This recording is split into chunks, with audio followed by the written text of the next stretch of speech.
Am I the a-hole for not enjoying my boyfriend's surprise to me while sick? The past couple weeks I've been extremely sick and haven't felt like leaving the house or do anything. This sucks for me because nobody likes to be sick, but I am a busybody and being bedridden is awful. I also haven't seen my female 19, boyfriend, male 20, in a while, and he keeps asking me when I will see him, and I tell him I want to wait until I'm at least not running fevers because I wouldn't want to pass anything to him. Especially because he has little siblings and a baby sister, and I would feel awful if I got them sick. He's very persistent though and keeps saying how much he misses me and he wants to see me. He texts me multiple times a day asking to come over, and I keep telling him not yet. Especially because my fevers are up in the 104 range. Yesterday, both my parents were at work, so it was just me at home. I've been in and out of sleep because I've been sick, so I was asleep most of the day yesterday. Mind you, my boyfriend works Monday through Friday, so in no way did I expect this. Around 2 p.m., I'm waking up to someone rubbing my back. Before opening my eyes, I think it's my father home on his lunch. Nope, it's my boyfriend. I'm very shocked at first and ask him what is he doing here. He says he couldn't stand being apart and wanted to surprise me. I then asked how he even got in because my parents always lock the door before leaving, and he says he guessed the garage combination because it's the same digits as my phone password, which is what my family use as a common password. I'm a bit taken aback, and I tell him it wasn't cool to show up uninvited. He told me it seemed like I was ignoring him and he wanted to come see what's up. We went back and forth about it for a while, me keeping my point of it's rude to show up uninvited, and he just tells me I should be grateful to see him and I need to stop whining. After a while, he left mostly because I made a point to say my parents don't know you're here and wouldn't be happy with me for having you over here without their permission. Since yesterday, he has not talked to me. Am I the a-hole? Thank you for all the feedback. I'm trying to read everything, but there's a new comment every time I refresh. I will give an update once I talk to him. I just don't know how I want to approach this yet. He told me it seemed like I was ignoring him and he wanted to come see what's up. So the real reason is he didn't think you were actually sick, he thought you were dodging him. Creepy. And he just tells me I should be grateful to see him and I need to stop whining. Just, hell no. He doesn't respect your boundaries at all. Has no problem completely dismissing your feelings, and he's trying to manipulate you into being grateful that he violated your privacy. Gross. You are not the a-hole, but this boy? He most definitely is, and he's more interested in what he wants than what's best for you. This whole situation feels icky. Run. Edit because, as noted by many below, this is extremely important. Change your password. Not just on the garage door, but also your phone and everywhere else. And tell your parents so they can help you with this. The internet makes you realize how many fucking weirdos are out there. OP run, you deserve better. Not the a-hole, and his behavior seems creepy as fuck. Personally, I'd want to get the hell away from him after that. Because, let's break it down. He refused to believe you were sick. To satisfy himself, he then breaks into your house. He then touches you when you're asleep. When you're, rightfully, disturbed by his behavior, he tells you that you are wrong and that you should be glad to see him, and that you need to not whine about him not believing you were sick, and that he broke into your house and touched you in your sleep. You don't have a boyfriend. You have a stalker. Step 1. Get your ass to the doctor because a fever of 104 for any length of time is a sign of something more than a bug. The only time as an adult that I've popped a fever that high was a symptomless UTI, and those can get really serious if not treated.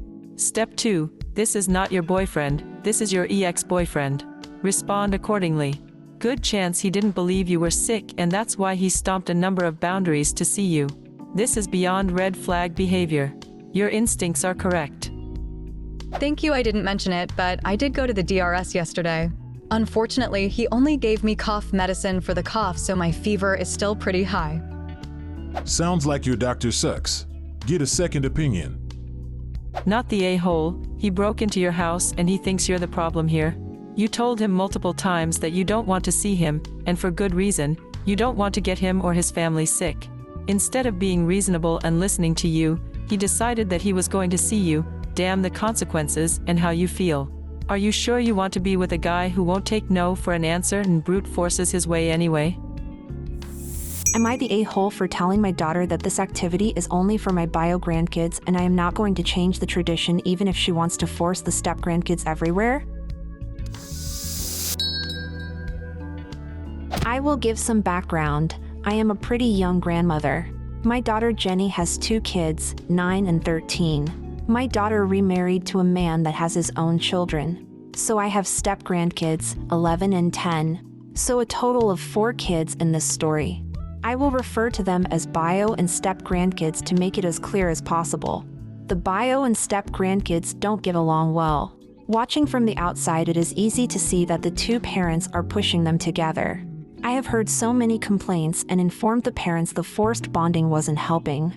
They didn't take my advice, and overall all the kids have to do everything basically together. I have been teaching my bio grandkids how to sew for a while. Every year we have been making a blanket over a few months. The 2 kids love it and I enjoy the tradition. I informed the bio kids we will start soon on the project. They seemed excited. I got a call from my daughter asking me to include the step-grandkid. The bio grandkids were talking about the blanket and it made the other grandkids upset they aren't invited. So now my daughter called me to include them. I told her no, that this is just something I do with my bio grandkid. We have done this for years and I am not changing it. I also informed her that forcing them into the tradition will not help the kids. They already dislike their step-siblings. She called me a jerk, and according to my other daughter, it has caused issues in her family. Edit, comments asked often. They have been married for less than a year, they have their own grandparents, they don't live close. I have invited them to join when the bio grandkids come over. I have only seen them at holidays. I don't even know if they want a relationship with me. If they are interested in sewing, I would be willing to teach them, but again, I am unsure they are. Did the info really make them upset they weren't included, or is she making up another story to push them together again? I don't know. I plan to ask the kids later tonight when they get back from school. They said they were going to stop by tonight. This is definitely a more info needed kind of thing. Do the step-grandkids want to start a project? Do they even want to sew? Could you do a bio-grandkids project at one time and a step-grandkids project the other? This gives each set of kids some time with just the parents alone and each set some time with just you. Also important for building bonds. For what it's worth, not wanting 4 learning sewists in your space at one time is reasonable. You need appropriate space, enough lighting, enough good scissors, enough irons, etc. I think I disagree with everyone. No a-holes here for me. Grandma is doing her best to maintain traditions and to protect the bio grandkids from feeling like nothing will ever be just theirs ever again. I totally get it. Mom is trying to create shared positive experiences, hoping that it brings people together. She doesn't want any kids under her roof to feel like second-class family members. On the flip side, both are pushing the boundaries of ideal behavior by ignoring the valid concerns of others in the situation. None of you are a-holes. But if you want something approaching a solution, do a small project with all 4 kids, and continue the larger one with the more experienced sewers separately. Not the a-hole, but you have to accept that she may cut off contract with your grandkids. Try to be there for them, you may have to go to court. Have you explained to DD that your grandkids are already getting his short end of the stick? Don't your step-grandkids have their own grandparents? Edit, this response is about if the parents refuse to allow a relationship with the grandkids, which is all hypothetical at the moment. The kids already know. I know for a fact that if she kept me away, the oldest would lose her shit. Also, I am in walking distance from the school, so it is not uncommon for them to just show up. Really would be the worst ideas for the parents to do. It would probably break the family completely. I know I could go for grandparents' rights. Please remember that everywhere has different laws, and we aren't making this a legal argument. I doubt it would come to that anyways. The stepkids' grandparents are not close, but they are involved from my understanding. Not the a-hole. It's a tradition you established with the bio kids. You don't have to include others for any reason if you don't want to. Your daughter has decided to treat and accept the step-kids as her own, but that doesn't mean that you have to act as their grandmother now. They, assumed, still have their own grandparents to make memories with. For them, you are their stepmom's mother, not their new grandmother. As long as you're not rude to them, you don't have to act like they have the same bond and history as the bio grandkids. Find something else to do with the 4 of them. They don't have to encroach on this specific activity. What do you think of these stories? Leave a comment and subscribe to the channel for more interesting stories.